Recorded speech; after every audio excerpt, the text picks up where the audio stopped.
there was an article, The Committee of the Status of Women in Islam, published in 1975, and on page number 66 and 67, it mentioned regarding the polygamous marriages in India in the span of 10 years, from 1951 to 1961.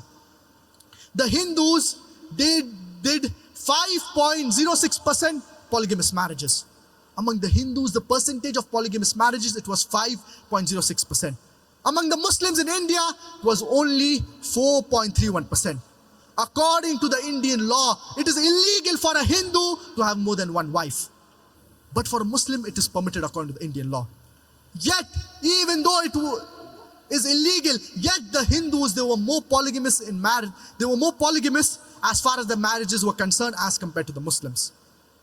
So the Hindu scriptures does not put a restriction. A Hindu can marry more than one wife as per the Hindu scriptures.